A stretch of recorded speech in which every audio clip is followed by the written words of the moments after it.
set for every 6 months to bring up gay son, thought daughter. Most of us are just regular people. Like, who wants to be the most like tricked out?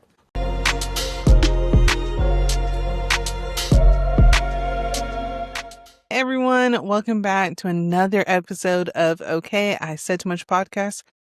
I said I was dropping the okay. Honestly, I haven't made up my mind yet. I think on my socials and stuff, we're going to say I said too much podcast, but we'll see what happens. So welcome back to another episode. I hope you enjoyed last week's episode. I think the audio and everything turned out really great. I started using Riverside for recordings, and I think it does actually like a really good job. It's nice because it tells me when I'm talking way too loud. So that's like my favorite part. But yeah, we are back with another episode. This episode is going to be kind of controversial. I have a couple of topics in here that people might not like. This might be the start of my comments off journey. No, I'm just kidding. I would never turn my comments off because what's a comment going to do to me? I don't care about comment. I always say that, like, social media comments are never going to be something I care about. Like, I made a TikTok. It's going to be by the time you guys are hearing this, it's going to be like weeks ago. And I was like, the meanest people on the internet are people who comment under like posts about people needing to rehome their dog. And like the people in the comments just like prove the point of like, they're terrible people.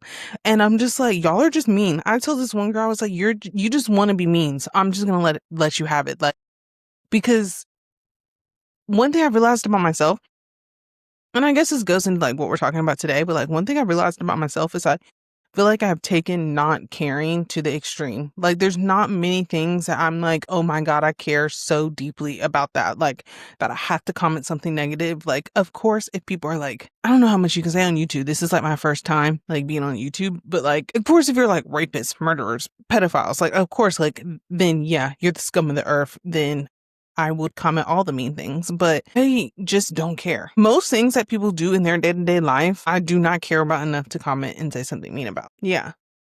And so this takes us right into the topic of today's episode, and it's TikTok's worst takes. And I think I've done an episode like this before, but I think it was TikTok's worst advice.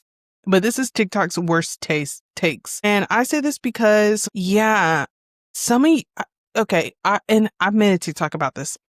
You know how like the CIA dropped crack in the hood in the 80s to like break up the like home, the black home. This is how I feel about some of these TikTok comments because it just takes a hold of the black community and it's like, let us go. Like, why are we talking about these things? Why have we been talking about them for 40 days and 40 nights? Like, at some point, we just have to let it go. And so this is why I wanted to do an episode on it. I think there's like one in here that's like people would be like, that's actually slightly controversial, but I don't know what to tell you guys. Stop talking about it. And if you stop talking about it, I'll stop talking about it. Okay. So I think we should put this energy into better things, like dismantling white supremacy. But hey, that's just me. So we're going to get into it. First things first, I think this is the most recent thing that has been talked about on TikTok that I was just like, why are we having this conversation? And that is coffee dates. My God. So this girl made a TikTok and she was like, this guy suggested a coffee date.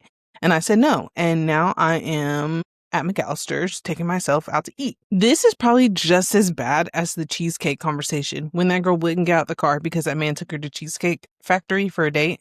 This is probably up there with that one. Personally, that's what I would say with how terrible of a take this is. Like, I wouldn't even say her take. Like, you can go and do whatever type of dates you want to do. It's just everything that spawned off of talking about coffee dates. Like, it became like, oh, well, you're not that pretty, so you should just accept a coffee date. Or I'm just going to jump in head first. I think in 2025, a weird phenomenon is like, who wants to be the most like tricked out? Who wants to be the woman dating the most rich man? Who wants to be the woman that has the most bags from a guy? Who wants to be, like I said, everyone's trying to out trick the next woman when it comes to dating. And I feel like dating is so shitty right now where it's like, we should just be focusing on how shitty dating is for the average woman. And I think that's the thing.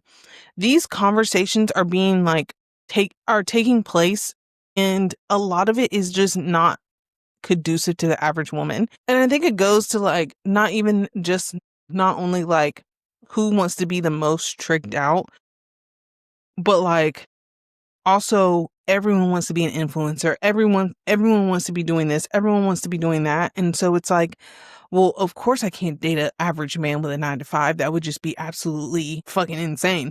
But it's like, that's most women's reality. And the reason why I'm just like, I don't give a fuck about a coffee date is because some people are single moms. Some people are just working multiple jobs to survive and have money left over. So why would I feel any type of way about that person going on a coffee date? Okay. Some people feel like their time is worth more than just an hour coffee date. That's fine too. Me personally, I'm gonna be honest. I haven't been on a lot of dates, and you could say that's why I think the way I think is because I haven't been on a lot of dates. Every day I've never been on a coffee date for the days I haven't been on. But you could say this is why I think that way, but like I haven't been on a lot of dates. But I love a quick exit date. I remember the last date I went on, I was with this man, and he lived like way into like I live in like a suburb of like the big city in North Carolina. He lived like in the city. And so we were like 45 minutes from each other, like already.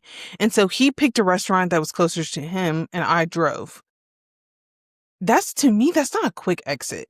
One, there's also this conversation of like, oh, a man has to pick me up. No man's picking me up. If I do not know you, you will not know where I live. And no, you're not giving me an Uber. I need to be able to escape when I need to be able to escape. There's no way. I guess that's just not really a conversation a lot of people are having, but like that's my conversation. I need to be able to escape when I want to escape. Why would I like coffee dates sound great? I saw this one girl, her name's Kinsey Elizabeth. And this is why I think it's like these are topics plopped into the Black community by the CIA to also, do exactly what drugs did. Because this white creator, her name's Kinsey Elizabeth, she was going to do 10 dates in 30 days, no matter like if it could be the same person multiple times or what, but she was going to do 10 dates in 30 days. And so all of her dates were drinks. They just went for drinks. They just went and got a couple of drinks. She would make plans with like her friends afterwards or whatever, but it always was like an hour, 45 minutes, just get drinks. Okay? That is essentially the same thing. That's it. I get it because like drinks, oh, you might have multiple, so he's spending a little bit more money. Coffee is typically like $7. Boom. And that's it. So it's like a $14 date. So it's like people see it as like a cheap date. But if that cheap date is making someone happy, then that cheap date is making someone happy. I think that's what it comes down to for me. Like, if someone wants to do it, why does that then diminish their value as a person? And I think that's what the conversation turned into, and that's what I didn't like. And especially when it comes to Black women, if a Black woman feels like her time is precious and so she wants to go on like a 45-minute coffee date because then she can do so many other things for the rest of her day, then that's perfectly okay. Like, I feel like it became this conversation of like, you feel like your worth is tied to the dollar amount of a date. That is what your worth is tied to. Your worth is tied to if your man can buy you bags and purses and take you on fancy trips and all that. And this goes directly into my next TikTok take that I hate when it gets brought up, and it's like 50-50. Like how a man is spending his money on you, how a man is showing up in the relationship financially. Like there's this one, and I will say, shout out to her because she took this topic and made a whole brand off of it and now has like so many followers, like completely changed her situation around. I'm blanking on her name now, and I wish I knew her name because I want y'all to be able to go like find these people and like give them credit, but like I'm just blanking on her name right now. But basically she made a TikTok about how she lost her job and she was going to lose her place. And so she's asking her current boyfriend if she could live with him. And he basically was like, no. And that she has now flipped it around. Her whole brand is like calling men broke and like whatever. I love that. I love that for y'all. I love that for y'all. Like, my parents weren't necessarily 50-50 growing up. It was more they both worked. All the money went to a pot. And my dad was like, you got it. Pay the bills. Do what you need to do. You got it. Like, he just kind of sat back. Which will probably be how like I handle finances with a current partner because I am a regular person. And that's what it always goes back to for me. Most people, I would say 75% of people are still just going to be regular people. 75% of people are going to be regular people dating regular people with regular jobs. You both make like 65,000 and put it together. That's most people's reality. And so I think when the internet becomes this whole like men needs to do this, men needs to do that, men needs to pay, it becomes overwhelming to someone who may not be living that life. And I think the biggest thing what we should teach women is that you want a man who's 100% emotionally 100 can give you 100% of himself emotionally, and that's what we should be teaching young women. It shouldn't just be financial. I think a lot of women get themselves in financial relationships and then they can't leave, or the man treats them like shit. And just like, I think more topics should be less 50-50 and what a man is doing for you financially, and more what a man can do for you emotionally, and like how like, there's just more to it. Like, my biggest thing about a man, so I've had lots of car issues in the past, and is having a man that can just pay to get your car fixed cool. But do you know how sexy it is when a man can fix your car and is willing to fix your car? Please. Okay, and I'm saying this as someone whose braids on top of my head was funded by my man. And then he took me to dinner that same day. Okay? I'm saying that. But I can load anything on my man emotionally. My man, if he needs to change my oil, could change my oil. He can fix things. My boyfriend so my apartment, we got new carpet and new like vinyl. He moved everything out of my apartment and then moved it back in for that. And yeah, cool. You could date someone who could pay for movers. Cool. You could date someone who does X, Y, and Z and pays for X, Y, and Z. But to have someone who emotionally cares about you so much to get on their hands and knees and do it themselves, I think that's just something we should be telling young girls what it is. And I think it just goes back to like not everyone's gonna live a life where they can 100% financially like depend on their significant other. And I think asking for that in this economy in this day and age is wild. And promoting it is wild because that's always where the conversation goes. Like, oh, I'm not doing no 50-50, I'm not doing this. What's that other trend where it's like I can't pay, honey, I can't pay the mortgage this month. And it's cute. The videos are cute when it's like, oh, I can't. And I even showed my boyfriend that and he was like, oh, that's going to be me. Like, that's your future.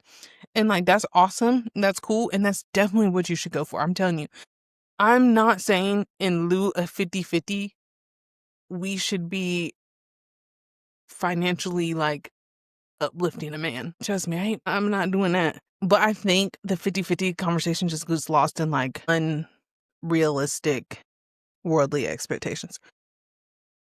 Don't fight me. Don't shoot a messenger. And that's why I feel like the coffee date and the 50-50 goes hand in hand, because I just think it gets lost in real world. Like, it gets lost in the influencer of it all. See, and when your mom told you it's that damn phone, it really was the damn phone, because that's what be doing this. Like, I think that's where why I hate these conversations and why I hate people's like takes on these two things, is because it just gets lost in influencer world. And it is not any regular person I saw talk about these two topics always has a good opinion. But when it's some damn influencer, that's when it just goes left. Like, I can't believe y'all took that coffee date and was like, oh, well, y'all just cheap hoes, basically. That's basically what people start saying. It's like, y'all cheap hoes. Oh, you going on coffee dates? You a cheap hoe. Oh, you're not going on a coffee date? You just because a woman's not going on a coffee date does not mean they think their worth is any more than a woman that is going on a coffee date. Either way, bitches is getting played. Okay? So just miss me. I remember there's this one girl on TikTok. I don't follow her anymore because she's like a Trumpy and well, like, okay. And she used to go like she used to stand 10 tones down on like, you're a terrible woman if you were letting a man take you on a coffee date.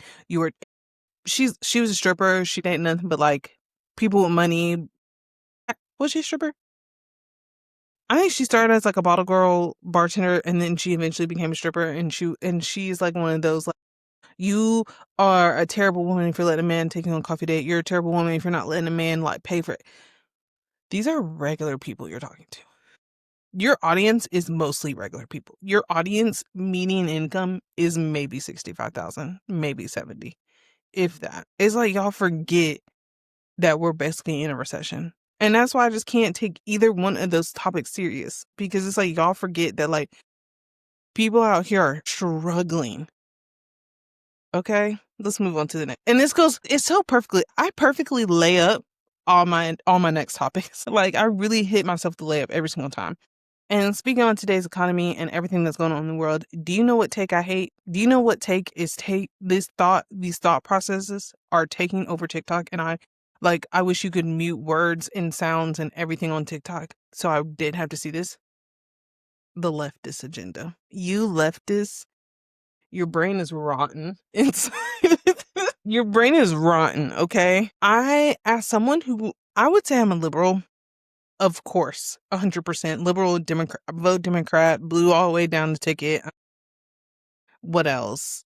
I heard someone say like, "Oh, I'm not a leftist, I'm an equalist," and I would have to 100% agree.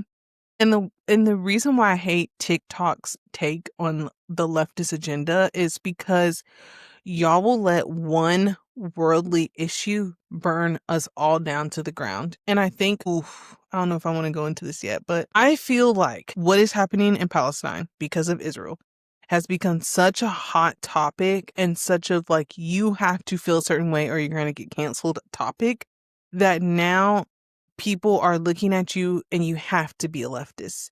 You have to be so extreme because of what is happening now. And if you're not so extreme, we are going to not support you. And I say this because basically what brought it to my attention is if Gavin Newsom went full Democratic Trump in the news cycle, and I love it. I love what he's doing because I think people don't realize that you need to fight fire with fire. Like if the way Trump and MAGA are, you can't be reasonable with them and expect reasonable results. So I loved it. Here comes the leftists. And I'm gonna tell you, really, I didn't even know, I truly didn't even know how leftists felt or think until TikTok. And I think that's like another thing. TikTok is the reason why all of us now know the leftist agenda. And for me, I just feel like the leftist is such a one issue party. They will die on a hill for just one agenda, just one issue. They will die on it. I remember seeing people when like the whole election cycle last year. Well, you're just gonna have to be uncomfortable. To get what we want, you're gonna have to be uncomfortable. Why would I let millions and millions of people in the United States be uncomfortable over one issue? One issue. Y'all want me to let so many people in the United States struggle over your one issue. And to me, I can never justify it.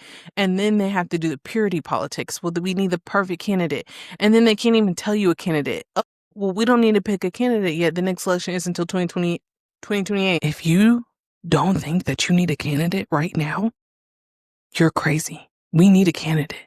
We need a candidate like yesterday. Do not let the leftists brainwash you into thinking you don't need a candidate. We need a candidate. Okay? We need them in every single state working and doing what they need to do right now. I promise you, you need a candidate. And to hear leftists get on the internet and be like, no, we don't need a candidate. It just can't be Gavin Newsom. It just can't be. And then you have Bernie Sanders going and attacking Kamala's whole like 100-day like election run. And it's like, there are so many bigger fish to fry. Why you continuously keep bringing up her name and why the leftists keep eating that shit up is exhausting me. That leftist TikTok needs to let you mute words immediately, okay? And I'm pretty sure TikTok's gonna get banned anyway, but you know, we can just let everything crumble on here over one issue. So annoying. So annoying. I hate it. I hate it. Next. Next question.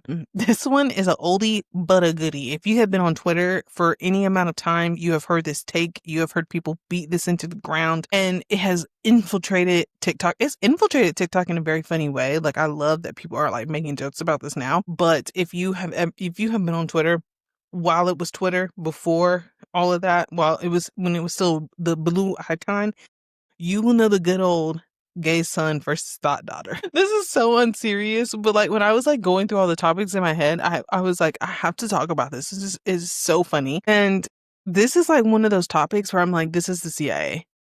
The CIA, I fully believe that the CIA has burner accounts on TikTok, Twitter, Instagram. They're set up to mimic black people. Like, it looks like it's a black person's account, but it's really someone sitting at a CIA office tweeting things. And they have an alarm set for every 6 months to bring up gay son, thought daughter. I'm not even gonna get into it. Like, there's literally nothing to get into about the topic. But I swear to God, they have an alarm set. The CIA has a date on the calendar. Every 6 months, we have to bring up gay son, thought daughter.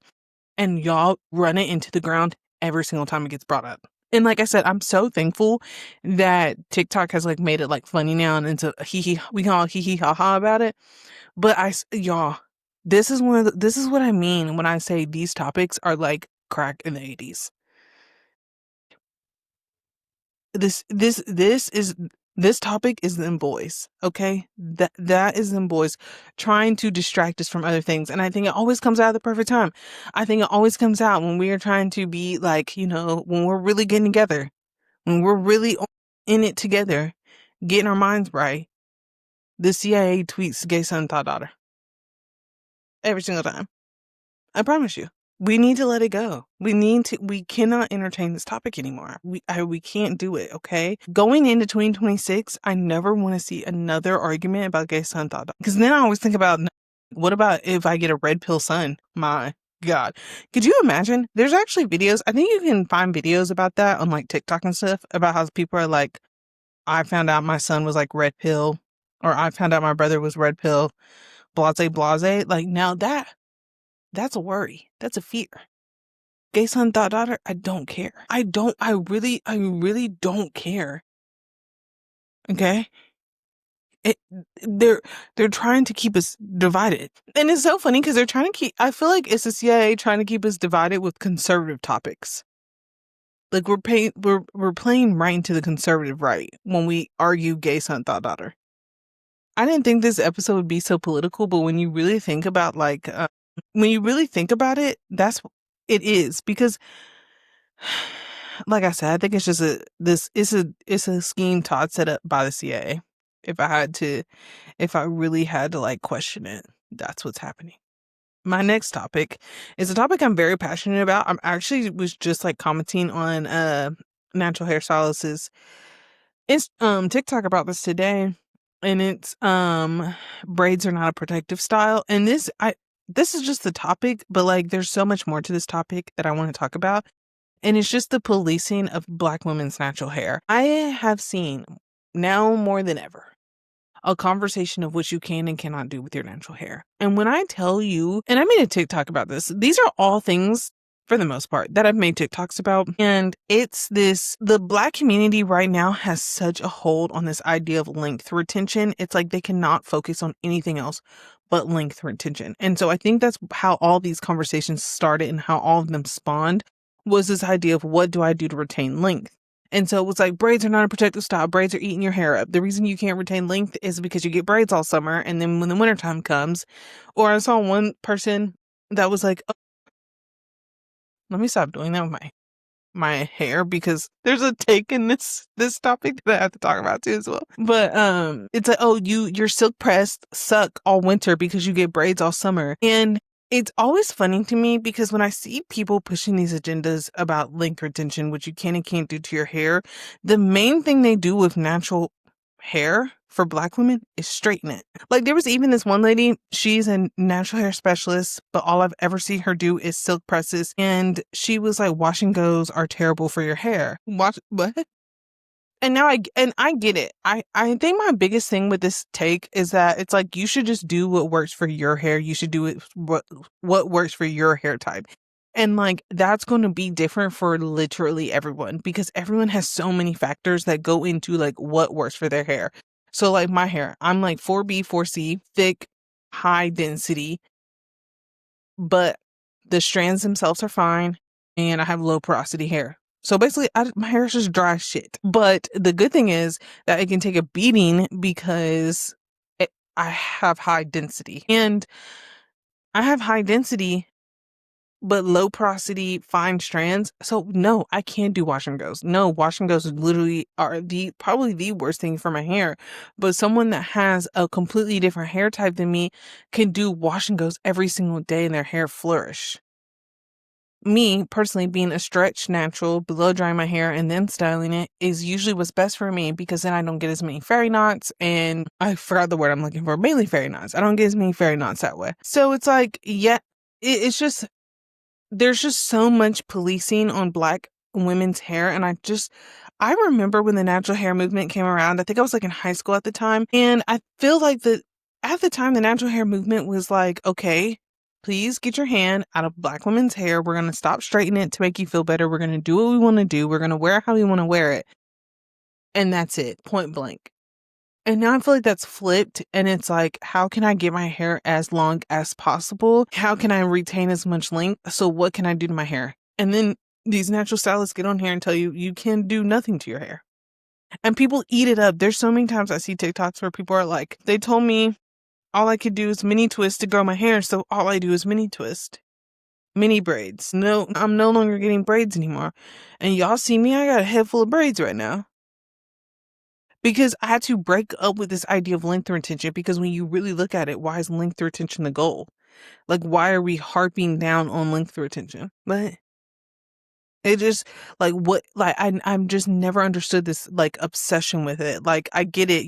Most people feel confident with long hair. Like that's how most women feel the most confident. But it's just like, girl, just have fun. And I think that's why people get so bored with their natural hair or say it's childish, X, Y, and Z. And it's because they feel like they can't do anything to it because they're holding on to this idea of length retention. I don't know. That's just me. That's just me. And this is so random. This is another TikTok take where I'm like, whoa there, buddy. What are you saying? And it's like, they can always clock you for dating white men if you tuck your braids behind your ears. That's so extreme. But like, if you tuck your braids behind your ears, they can clock you for dating white men. That's crazy. I just want my hair on my face. Yes, I date a white man, but I want the hair out of my face, okay? I'm just saying. I'm just saying. I'm just saying. I'm just saying. But yeah, I think the main thing is if I had to summarize everything, kind of like wrap it up, I feel like my main issue is that I said my main issue. My main issue is that people get on Twitter, people get on TikTok, and have this like idea of living life. They look through the lens of an influencer instead of looking through the lens of just regular people. We're at the end of the day, most of us, the majority of us are just regular people. Like, you can't have certain takes and feel certain ways about certain things if you're just a regular person. You go to work every day, work a 9 to 5, you try to see your friends when you can see your friends. Most of us are just regular people, but we look at all these things through this idea of being an influencer. And I think this is why I be telling the youth to go to school and become electricians and plumbers and work blue collar jobs because we just need regular people.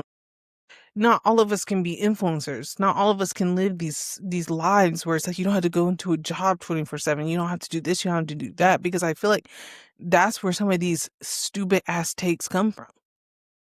And I feel like I get it, like Twitter is so vast. TikTok is so vast. There's so many people in it. There's so many people with thoughts and ideas. And then when you get a platform where you can just say a little thing, you get comments that agree with you, they just keep saying things and they just keep feeling like people are going to keep agreeing with them. And then it just takes a turn for left. Every single one of these topics always takes a turn to the left and gets to a point where it's like you can't even talk about them anymore because it's just an argument. Like nothing productive comes out of any of these conversations at all. Like it just, and I'm not one of those like Black Panther, we need to be talking about this, we need to be talking about that. I love the internet. Let's have fun. Let's hee hee ha ha. But I think at some point we have to realize that we're just regular people living regular lives. Like And it goes back to what I said at the first one. Like, it's this competition of like who's the most tricked out. It's this competition of like who can raise the best child, like who can be the most politically correct. And it's like, aren't we exhausted? Aren't we exhausted by all of these deciding factors in these, like, on what we put on the internet? Like, sometimes I just want to come on the internet and talk about stupid shit, but y'all be debating whether or not y'all should go on coffee dates. That coffee date conversation went on for 30 days and 30 nights, it felt like. The braids aren't a protective style. I commented, okay, I'll tell you the situation about TikTok. So this girl was basically like, someone else commented on her TikTok and was like, I'm so sick of people telling people with fine hair what they can do to their hair. Like, we can't really do nothing. We can't have nothing. And the girl was like, well, she basically replied and was like, well, you want healthy hair, right? Like, most people's confidence is connected to if they have long, healthy hair. And it's like, yes, you're right. So I commented and I'm like, yes, but it's so exhausting constantly hearing what you can and can't do. And I think this goes for like every topic that I've discussed today, like, especially the first two. Like, you're, as women, especially as Black women, we are constantly being told what we can and can't do. You can't go on coffee dates because you're unworthy. You can't go 50-50 because what the fuck? Why would a woman ever pay a bill? You can't wear braids. You can't, God forbid you raise your son seem a little gay on the internet because then it ain't got no father. And aren't we all just exhausted? Aren't we all just a little exhausted? And I think that's like where it all stems from. Like, every conversation that gets beaten to the ground, I'm like, aren't we all just a little exhausted? But that's it for today. That's everything I had to say. I could go on about this topic for days and days and days. I could probably think of something right now that y'all talk about on TikTok and Twitter that I think is stupid as fuck. But it's okay. It's okay. And, it's that time to get right on into the song of the week. So, I need a song of the week. I'm going to do this because I have not heard anyone talk about this song. And it's so good. So, if you didn't know, the 20th anniversary of the album by Mariah Carey, The Emancipation of Mimi, was this year. And so she released a deluxe version, like a 20th anniversary deluxe version of the album. And there's a K-Tronada remix of Don't Forget About Us. It's so freaking good. If you haven't listened to it, please go listen to it right now. That's some of his best work. It's still the original song. It's just like he remixed it. He slowed it down. Some of his best work. And I don't hear anyone talk about it. I think it went like mini viral on TikTok like a couple of months ago, maybe at like the beginning of summer. But that song is so good. I highly recommend that. And like I said, it's the 20th anniversary edition of The Emancipation of Mimi. And The Emancipation of Mimi is already a zero skip album. Like, top notch. Some of her best work. I think she added songs too as well to the album. Like, she released new ones. And then she has that remix on there. So yes, go listen to that. And then, as always, where you can find me, I Said Too Much podcast on all your streaming services. Well, you know that you're listening to it. But if you are watching on YouTube, don't make sure to like, comment, and subscribe. If you are listening on audio, make sure to give it 5 stars. And what else? Yeah, I hope you guys enjoyed this week's episode. This was a shorter episode. I'm looking at the time. This is going to be a shorter episode, but I don't mind that. I feel like that's okay. But yeah, I will see you guys in next week's episode. I love you and I hope you have a great week.